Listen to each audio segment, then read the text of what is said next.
Hello students, আজকে আমরা জৈব যৌগের অবশিষ্ট অংশটুকু পড়ব। এখন আমরা প্রথমে আজকে আলোচনা করব পলিমার।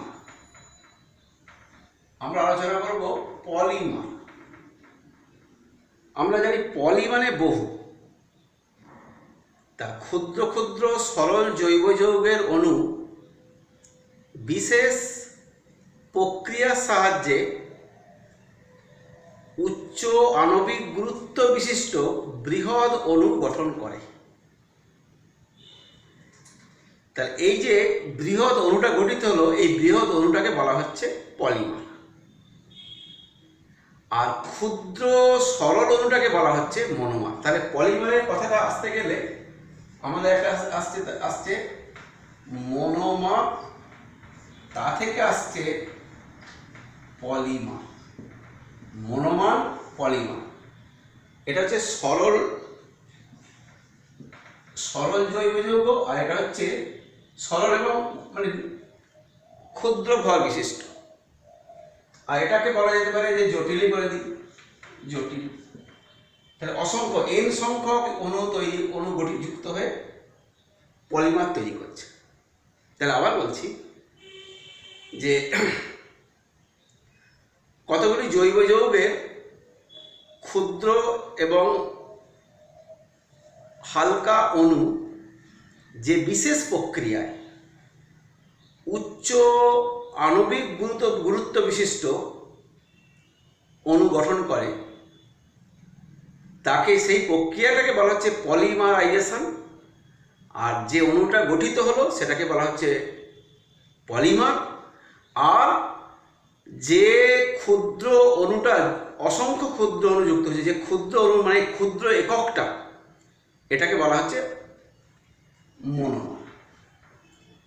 যেমন ধরো পলিথিন, পলিইথিলিন। তার মানে ইথিলিন হচ্ছে মনোমার আর পলিথিন হচ্ছে পলিমার। তাহলে ওই উল্টোভাবে বলতে পারি যে পলিথিনের মনোমার কি? ইথিলিন। আর ইথিলিনের পলিমার কি না, তখন বলতে হবে পলিথিন। ওকে, আমরা এখন কতগুলো জৈব যৌগ নিয়ে আলোচনা করতে গিয়ে কতগুলো সংশ্লেষিত পলিমারের নাম আমরা লিখব। সংশ্লেষিত পলিমার, যেগুলো আমরা কৃত্রিম উপায়ে সংশ্লেষ করে আমরা পাই। আমরা এখানে প্রথমেই আমরা যেটা এইমাত্র উদাহরণ দিলাম যে পলিথিন। তাহলে পলিথিন এর আমরা সংক্ষেপে বলতে পারি যে H2CH2N। কারণ N সংখ্যক ইথিলিন অণু পলিথিন, এটা হচ্ছে সংকেত। এর হচ্ছে মনোমার।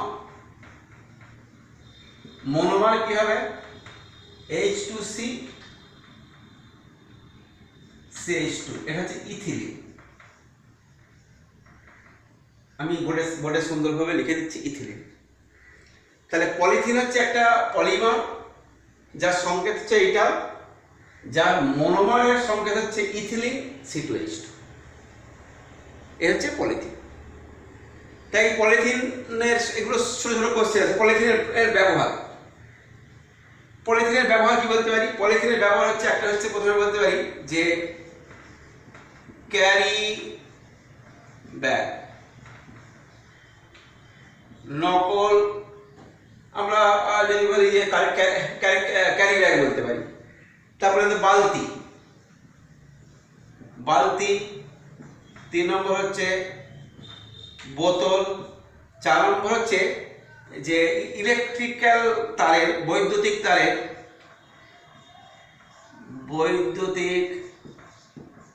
তারের অন্তরক আবরণ। আর বেশি জানতে হবে না, অন্তরক আবরণ। এখন মোটামুটি এগুলোই হচ্ছে পলিথিনের ব্যবহার। তাহলে পলিথিন সম্পর্কে হলো, পলিথিন তারপরেতে আসছে পলিথিনের মনোমার ইথিলিন, সংকেত পলিমারের সংকেত, ইথিলিন মনো ব্যবহার। ক্যারিব্যাগ, বালতি, বোতল, তারপরেতে বৈদ্যুতিক তারের অন্তর আবরণ, জলের বোতল, অনেক কিছু লেখা যায়। যাক, ঠিক আছে, পলিথিন হলো। এবার হচ্ছে পিভিসি। পিভিসি পিভিসি পিভি কথার অর্থ কি? পিভিসি পিভিসি এটা হচ্ছে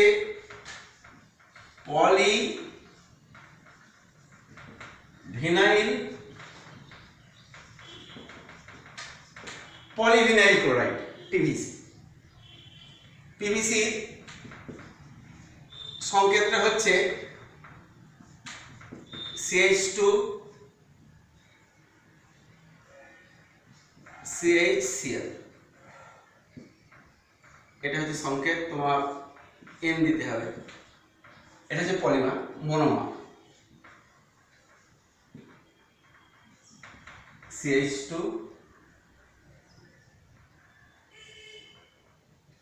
CHCl। এটা হচ্ছে এটা ভিনাইল ক্লোরাইড।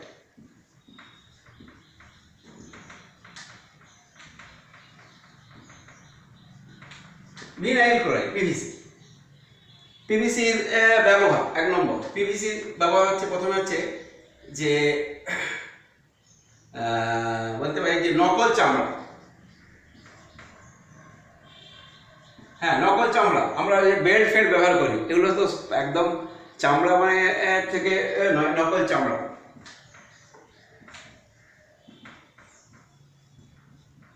নকল চামড়া, জলের পাইপ দেখতে পাচ্ছ। তারপরেতে খেলনা, তারপরেতে মাঝে মধ্যে দেখবে যে ছাদেতে ওই কালার এরকম ঢেউ খেলানো ঢাকনা। তাহলে ছাদের আমরা দেখতে পারি যে ছাদের ঢেউ খেলানো চাদর বলতে পারি। এ হচ্ছে পিভিসি, পলিভিনাইল ক্লোরাইড। মনোমার হচ্ছে ভিনাইল ক্লোরাইড। ব্যবহার দেখে নেব, নকল চামড়া, জলের পাইপ, খেলনা, ছাদের ঢেউ খেলানো চাদর ইত্যাদি। এটা হলো পিভিসি। এবার হচ্ছে টেফলন। টেফলন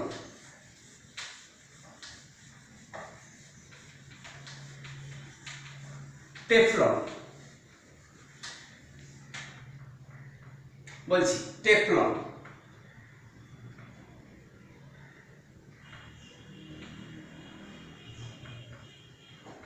টেফলন টেফলনের সংকেত হচ্ছে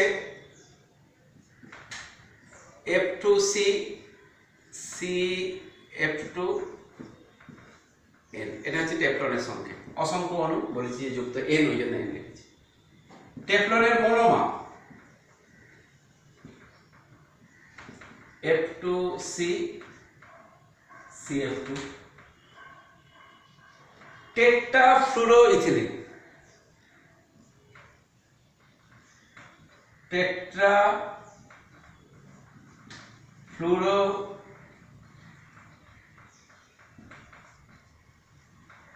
টেফলন। দেখো, টেফলন সংকেত, মনোমার হচ্ছে টেট্রাফ্লুরোইথিলিন। দেখো, F2C CF2।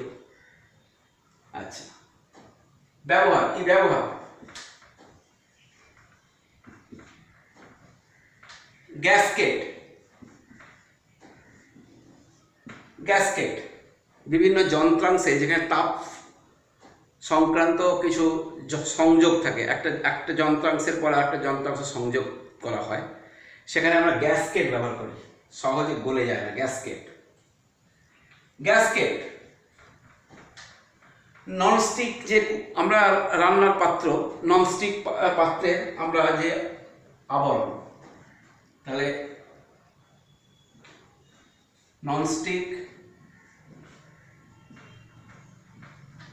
ননস্টিক আবরণ। 3 নম্বর হচ্ছে যে বৈদ্যুতিক যন্ত্রাংশ, বৈদ্যুতিক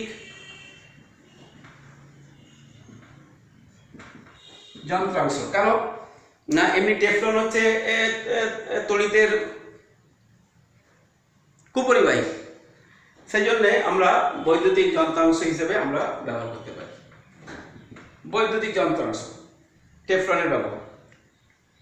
আচ্ছা, তাহলে আমরা এই 3টে পলিমার আমরা আলোচনা করলাম। একটা পলিথিন, আর একটা হচ্ছে পিভিসি পলিভিনাইল ক্লোরাইড যেটাকে বলছি, আর একটা হচ্ছে টেফলন, এবং তাদের মনোমার এবং তাদের ব্যবহার। এই 3টে খুব ইম্পর্টেন্ট। তিনটে প্রত্যেকটা থেকে প্রশ্ন, কমন প্রশ্ন না, টেফলনের মনোমার কি বা পলিমার কি, যদি বলে টেট্রাফ্লুরো ইথিলিনের পলিমার কি, সেগুলো আমরা করতে পারি। এই হলো। তাহলে আমরা কোশ্চেন, ধরো আমি বলছি পিভিসি এর মনোমার কি, তাহলে ভিনাইল ক্লোরাইড, তাহলে এখানে শুধু উত্তর হবে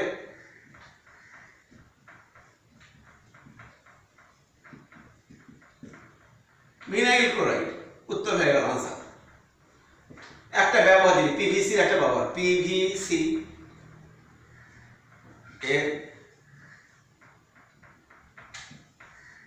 একটি ব্যবহার লেখো। তাহলে আমরা লিখব যে জলের পাইপ,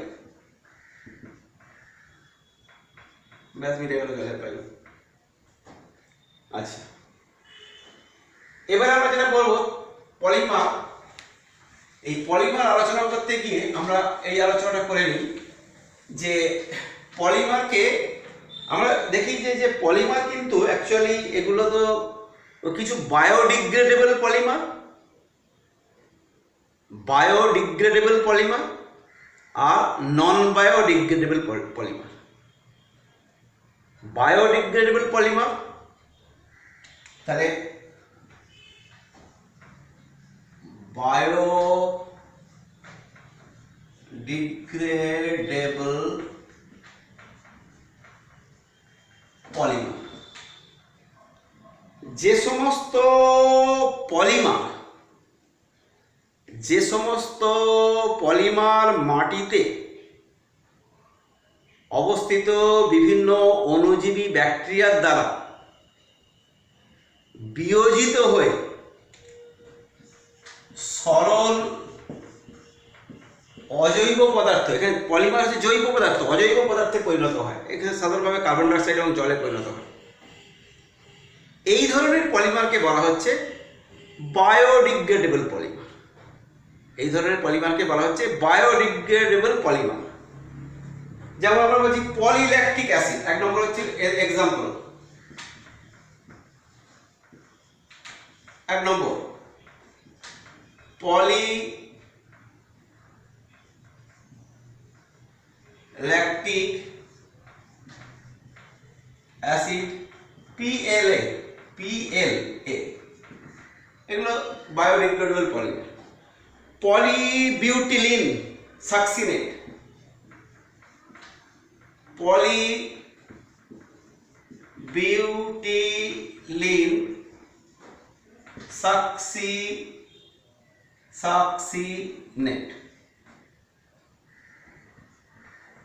PBS,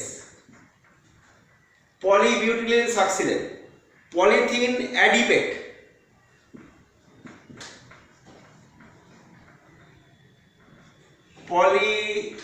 পলিথিন অ্যাডিপেট, দেখো পলিথিন অ্যাডিপেট, PEA,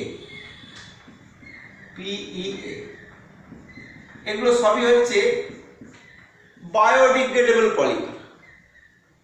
এবারে বায়োডিগ্রেডেবল পলিমার কাকে বলে বললাম, এবং বায়োডিগ্রেডেবল পলিমারের উদাহরণ বলেছি। আমি বলছি যে সমস্ত পলিমার মাটিতে অবস্থিত ব্যাকটেরিয়া অণুজীবী বা ব্যাকটেরিয়ার দ্বারা বিয়োজিত হয়ে সাধারণভাবে কার্বন ডাইঅক্সাইড ও জলে রূপান্তরিত হয়,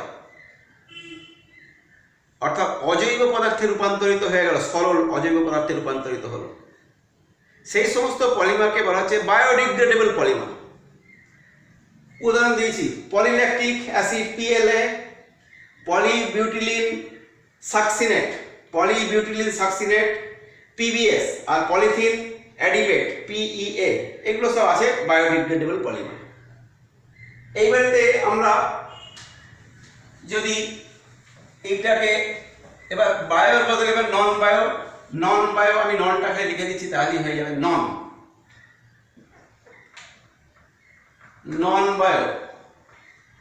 নন বায়োডিগ্রেডেবল পলিমার। নন বায়ো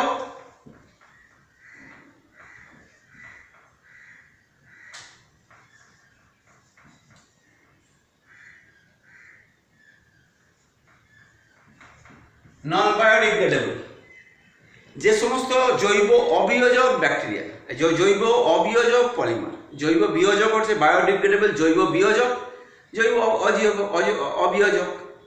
এখানেতে কোনো সমস্যা নেই। জৈব অবিয়োজক যেগুলো পরিবেশেতে বা মাটিতে এরা মিশে যদি বিয়োজিত না হয় তাহলে এটা হবে নন বায়ো। এগুলো তো আমরা যে এগুলো আমি এই যে পলিথিন বলেছি, হ্যাঁ, PVC, তারপরে পলিথিন, হ্যাঁ, এগুলো সব হচ্ছে নন বায়োডিগ্রেডেবল পলিমার। এগুলো কিন্তু বিয়োজিত হয় না। তাহলে ক্লিয়ার হয়েছে, বায়োডিগ্রেডেবল পলিমার আর নন বায়োডিগ্রেডেবল পলিমার। এইবারেতে আবার একটা পলিমার সম্পর্কে একটা, এই যে বায়োডিগ্রেডেবল পলিমার যদি না হয়, অর্থাৎ আমরা তো এখন একটা পরিবেশ সংক্রান্ত বিষয়ে আমরা একটা গুরুত্বপূর্ণ সমস্যা। আমরা জানি যে প্লাস্টিক তো ব্যাপক চারদিকে ছড়াছড়ি, এগুলো রেকলেসলি ইউজ করছি এবং এর একটা ইম্প্যাক্ট আমাদের রয়েছে। তা যাই হোক, আমরা এগুলো পরিবেশে দূষণ করছে বিভিন্ন ক্ষেত্রেতে, নানা রকম জলের কৈশিক ক্রিয়া বন্ধ হয়ে যাচ্ছে, জলে মাটিতে যখন পড়ছে, তারপরেতে পুকুরেতে কি হচ্ছে না, মাছেদের ক্ষেত্রে ক্ষতি হচ্ছে, নালিতে গিয়ে নর্দমা নালি বন্ধ হয়ে যাচ্ছে, বড় বড় শহরেতে যে জল সরবরাহ করা হয় সেখানে নালি বন্ধ হয়ে যাচ্ছে। তাই জন্য এগুলোর ব্যবহার কমাতে হবে এবং এগুলোকে যেমন করে হোক এগুলোকে অন্যভাবে রূপান্তরিত করে যাতে অন্য কাজে ব্যবহার করা যায় সেরকম ব্যবস্থা করতে, রিসাইকেল করতে হবে। ওকে, আমরা এবার দুটো গুরুত্বপূর্ণ যে থার্মোপ্লাস্টিক পলিমার, এই কথাগুলো জানছে এই কারণে, ছোট ছোট জিনিস।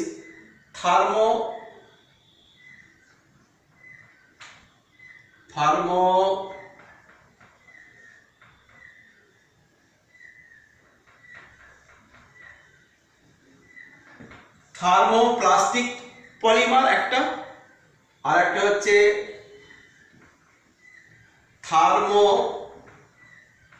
থার্মোসেটিং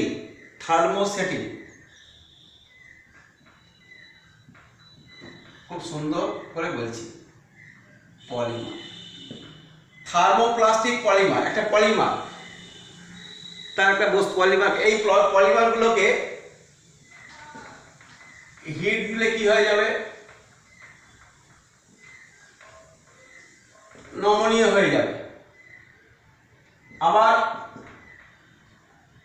নমনীয় হয়ে গিয়ে আবার সেটা শক্ত হয়ে যাবে।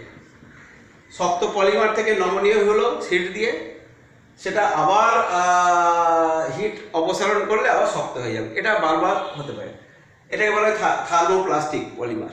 অর্থাৎ এগুলো বারবার হিট দেওয়া যাবে, নরম হয়ে গেল, আবার তাপ অপসারণ করলে এটা আবার শক্ত হয়ে যাবে। এটাকে বলা হচ্ছে থার্মোপ্লাস্টিক পলিমার। যেমন আমরা বলছি পলিথিন, তারপরে PVC, এগুলো হচ্ছে থার্মোপ্লাস্টিক পলিমার।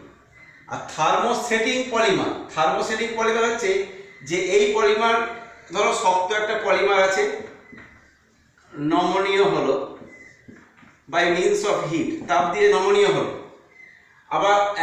আবার তাপ অপসারণ করলে, ঠান্ডা করলে এটা শক্ত হয়ে যাবে। কিন্তু দ্বিতীয়বার আর এটা করা যাবে না।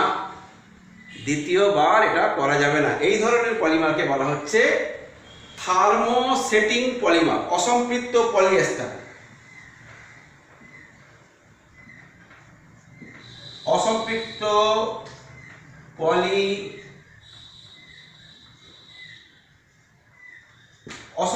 পলিয়েস্টার দেখতে পাচ্ছ, অসম্পৃক্ত পলিয়েস্টার হচ্ছে থার্মোসেটিং পলিমার। আমরা ছোটবেলায় পলিস্টারের জামা পরতুম, আর কোনো কারণে গরম জলে দিয়ে ফেললে বাপরে বাপ হয়ে গেল, শেষ, একবারে কুচকে কুচকে কুচকে দাগ হয়ে যায়। ফেনল ফর্মালডিহাইড,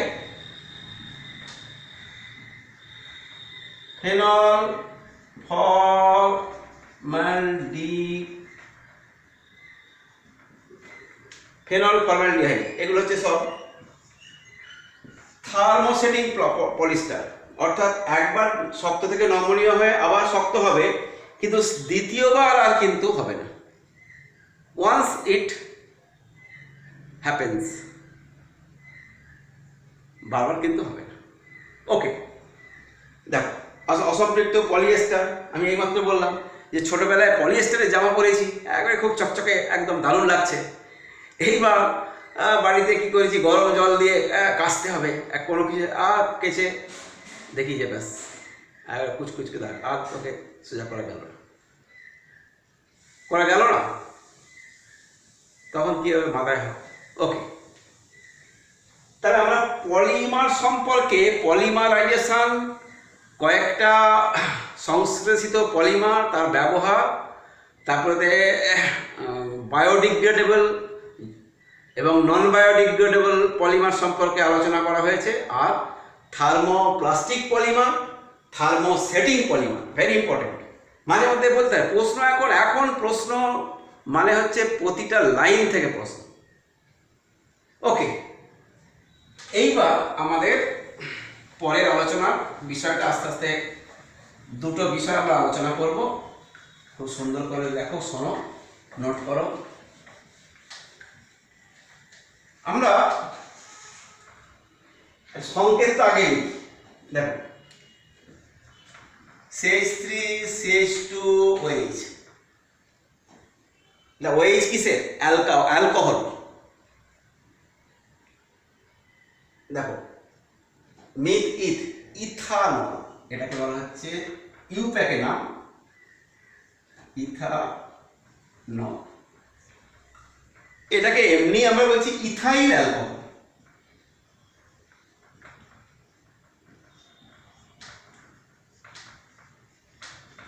ইথাইল অ্যালকোহল এর সুগন্ধি, মানে ইথাইল অ্যালকোহলের আমরা যদি সম্পর্কে যদি আমরা জানতে চাই, তাহলে ইথাইল অ্যালকোহল কি বলবো? ইথাইল অ্যালকোহল হচ্ছে বলতে পারি যে সুমিষ্ট গন্ধযুক্ত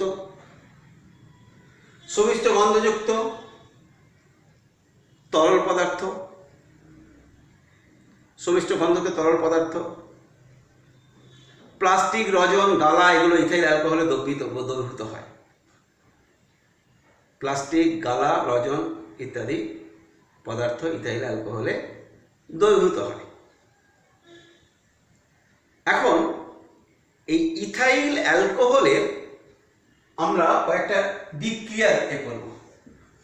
প্রথমে আমরা সোডিয়ামের সঙ্গে বিক্রিয়া দেখব। এন এর সঙ্গে বিক্রিয়া দেখো,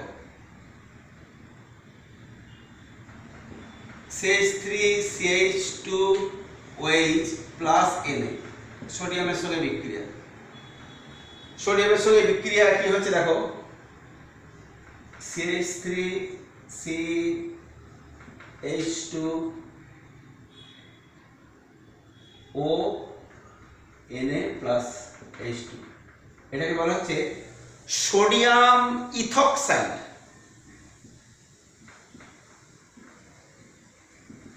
সোডিয়াম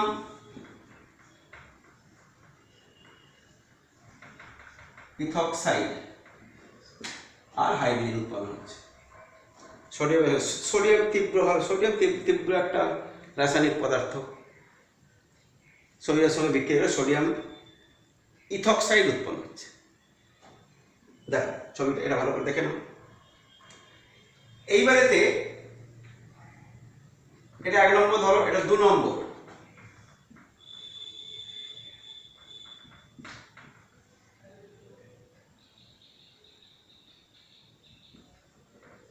নিরুদন বিক্রিয়া।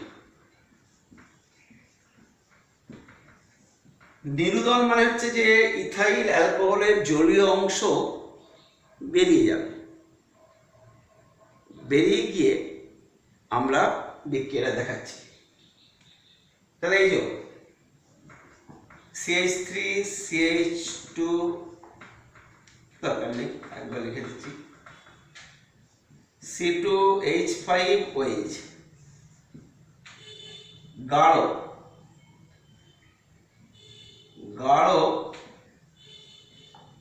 H2SO4 100 ডিগ্রি সেন্টিগ্রেড উষ্ণতায়, দেখতে পাচ্ছ গাঢ় H2SO4 100 ডিগ্রি সেন্টিগ্রেড উষ্ণতায়।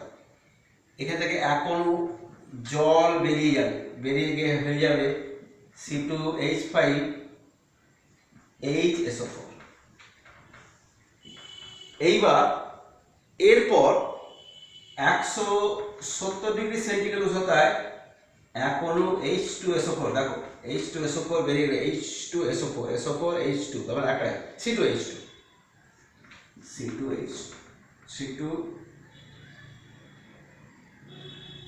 H4, অর্থাৎ CH2 ইথিলিন। রিঅ্যাকশনটা খুব সুন্দর। তাহলে এখানে নিরুদন বিক্রিয়া দেখো, নিরুদন বিক্রিয়াটা ভালো করে দেখেন যে প্রথমে ইথাইল অ্যালকোহল বা ইথানল থেকে জলের বেরিয়ে গিয়ে গাঢ় সালফিউরিক অ্যাসিড 100 ডিগ্রি সেন্টিগ্রেড উষ্ণতা, একটা জলের অণু বেরিয়ে গেল, তার থেকে তারপর আবার 170 ডিগ্রি সেন্টিগ্রেড উষ্ণতা একটা সালফিউরিক অ্যাসিডের অণু বেরিয়ে গিয়ে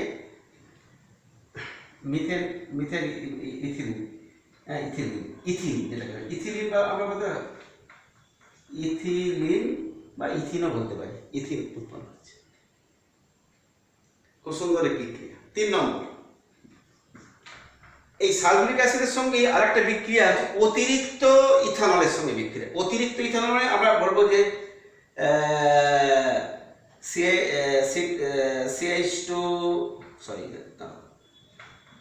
C2H5OH প্লাস C2H5OH, আর হচ্ছে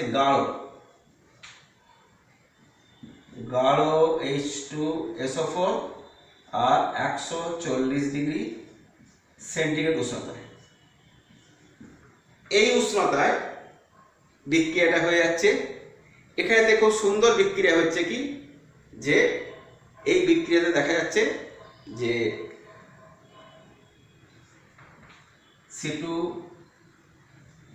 C2H5O C2H5, অর্থাৎ ডাই, দেখো দেখতে পাচ্ছ ডাই, এটা ডাই ইথাইল ইথার, এটা ডাই ইথাইল ইথার উৎপন্ন হচ্ছে। এটা হচ্ছে ডাই ইথাইল ইথার, এটা হচ্ছে ডাই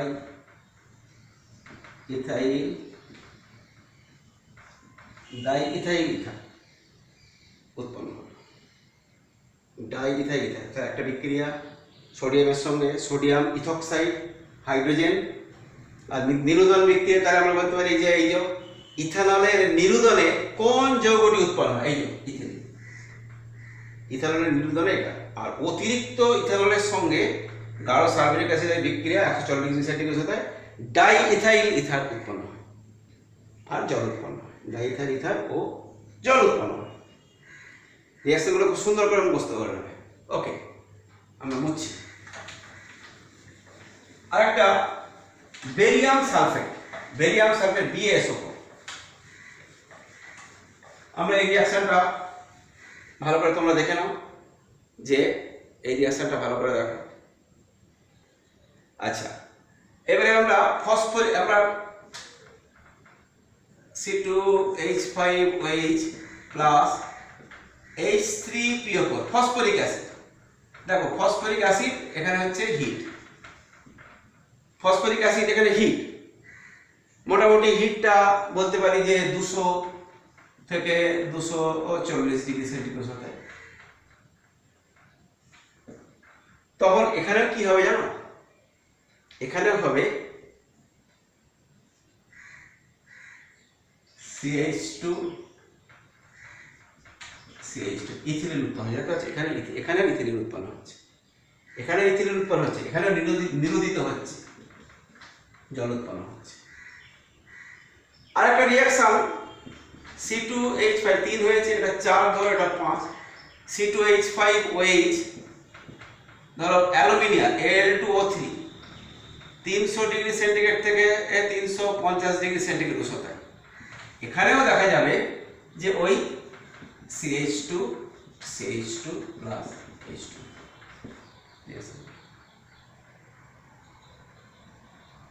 তাহলে ফসফরিক অ্যাসিডের উপস্থিতিতে 200 থেকে 240 ডিগ্রি সেন্টিগ্রেড হতে ইথিলিন উৎপন্ন হচ্ছে। এখান থেকে অ্যালুমিনিয়ামের উপর দিয়ে এই যদি এটা বাষ্প যদি চালনা করা হয় তাহলে এই ইথিলিন উৎপন্ন হবে। ওকে, আমরা এই রিঅ্যাকশনগুলো খুব আমাদের মনে রাখতে হবে। এবার হচ্ছে যে C2H5OH আমরা বলছি, যেটাকে বলছি আমরা ইথানল।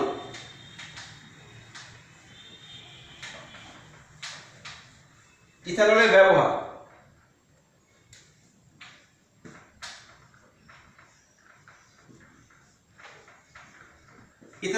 একটা হচ্ছে জৈব দ্রাবক,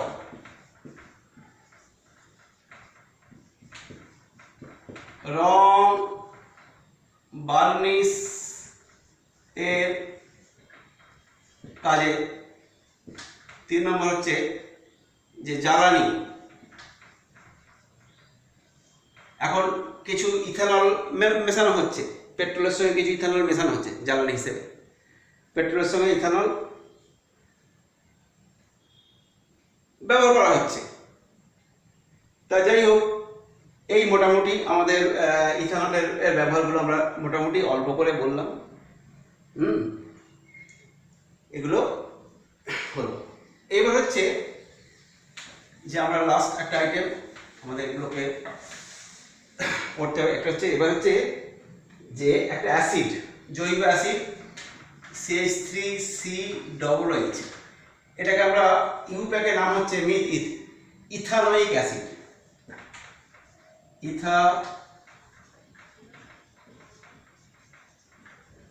অ্যাসিড এটাকে বলা হয় অ্যাসিটিক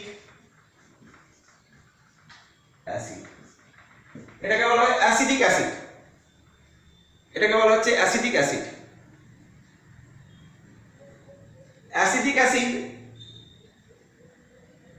আমরা ঝাঁঝালো গন্ধযুক্ত অ্যাসিটিক অ্যাসিড, স্বচ্ছ।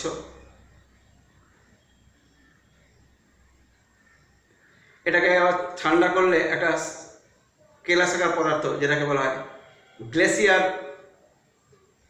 দ্রবণ আমরা বলতে পারি। তো যাই হোক, অ্যাসিটিক অ্যাসিড বা ইথানোয়িক অ্যাসিড। অ্যাসিটিক অ্যাসিডের সোডিয়ামের সঙ্গে বিক্রিয়া দেখছি, CH3COOH প্লাস Na,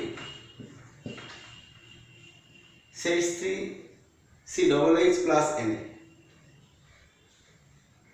তাহলে CH3COOH প্লাস হাইড্রোজেন উৎপন্ন। দেখো CH3COOH হাইড্রোজেন দুটো করলাম, হ্যাঁ দুটো করলাম।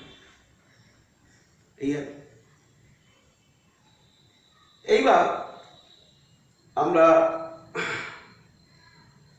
অ্যাসিটিক অ্যাসিডের সঙ্গে আমরা আরেকটা রিঅ্যাকশন করছি, CH3COOH প্লাস আমরা যদি সোডিয়াম NaHCO3 সোডিয়াম বাইকার্বনেটের সঙ্গে বিক্রিয়া করে, তাহলে হয়ে যাবে ওই একই হবে CH3COO Na plus CO2 plus H2 reaction দেখে নাও। তারপরেতে আরেকটা রিয়াকশন হচ্ছে যে অ্যাসিডিক ইথানোয়িক অ্যাসিডের সঙ্গে ইথানলের বিক্রিয়া। দেখো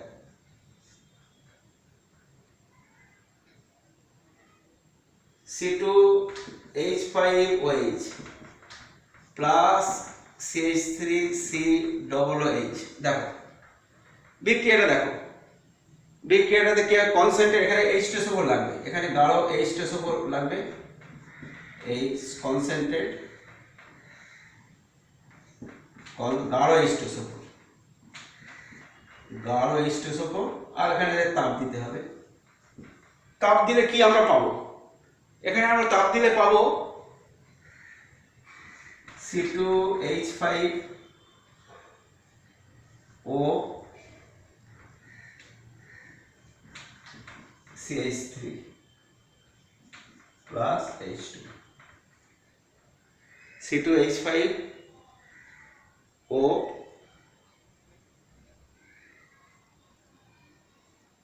এটাকে বলা হচ্ছে, এটা রিয়াকশনটা C2 এটাকে বলা হচ্ছে ইথাইল অ্যাসিটেট, এটাকে বলা হচ্ছে ইথাইল অ্যাসিটেট। এটা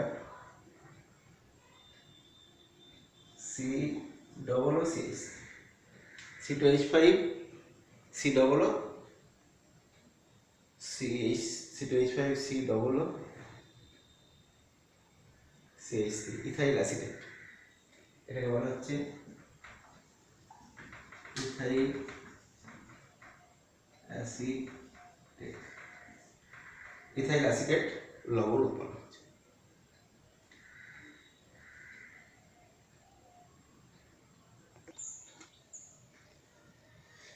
এরপর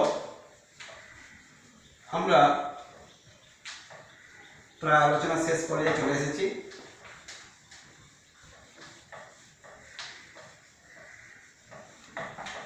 আমরা যেটা বললাম যে ইথানল,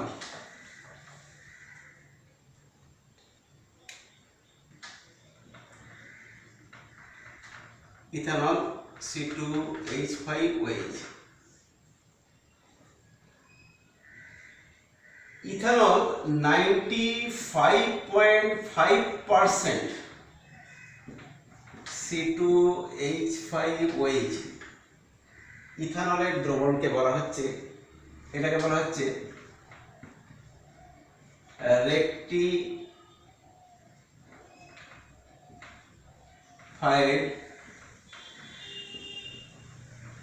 রেকটিফাইড স্পিরিট। এর সঙ্গে 4.5% জল থাকবে, সেটা কোনো রেকটিফাইড স্পিরিট। এটা হচ্ছে ওয়াটার, শুধু প্লেন জল, রেকটিফাইড স্পিরিট। এখন এটা হচ্ছে রেকটিফাইড স্পিরিট, আর এই রেকটিফাইড স্পিরিট সঙ্গে মিথাইল অ্যালকোহল বিষাক্ত, তারপরে পিরিডিন,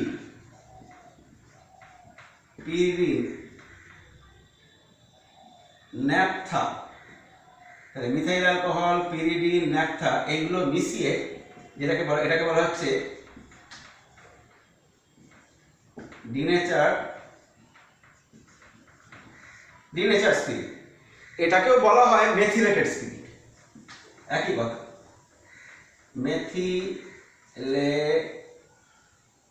মেথিলেটেড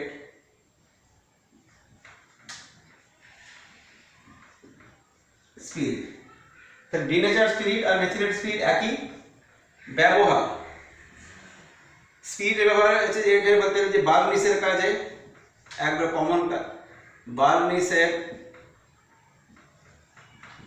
কাজে ব্যবহার করা হচ্ছে।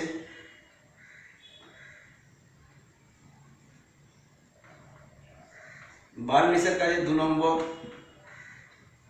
স্পিরিট ল্যাম্প,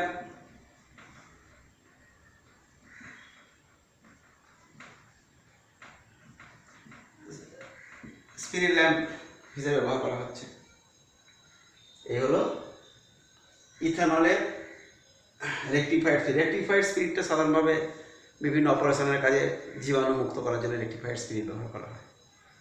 আর ডিনেচার স্পিরিট মানে এগুলোকে পানের অযোগ। অ্যাকচুয়ালি ইথানল কিন্তু একটা ব্রেভেজ, প্রাণীয় একটা তরল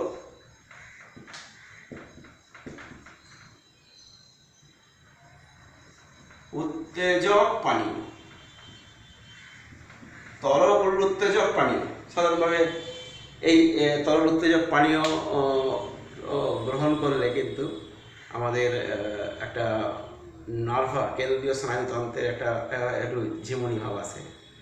আজকাল তো এগুলো তো কমন ফ্যাক্টর হয়ে গেছে। যাই হোক, আমাদের এগুলো আলোচনা হলো। তাই এবার এই চ্যাপ্টারের এবার প্রশ্ন উত্তর নিয়ে একদিন আলোচনা করব। তো মোটামুটি আমাদের এই চ্যাপ্টার কমপ্লিট, আমাদের জৈব রসায়ন কমপ্লিট। এবার এই ভিডিও দেখে, বই দেখে আস্তে আস্তে তোমরা নিজেদেরকে তৈরি করতে পারবে পরীক্ষার উপযোগী করে। আর প্রশ্ন বললাম, প্রত্যেকটা লাইন থেকে প্রশ্ন, বইয়ের প্রত্যেকটা পাতা প্রতিটা লাইন থেকে প্রশ্ন নিজে নিজে বার করবে, তাহলেই কষতে হবে। আর রিয়াকশানগুলো কিন্তু একটা কথা মনে রাখছি, যে রিয়াকশানগুলো কিন্তু তোমাদের মাথায় রাখতে হবে, যে রিয়াকশানগুলো কিন্তু বারবার প্র্যাকটিস করলে, 2বার 4বার প্র্যাকটিস করলে কমপ্লিট হয়ে যাবে। ঠিক আছে, থ্যাংক ইউ ভেরি মাচ।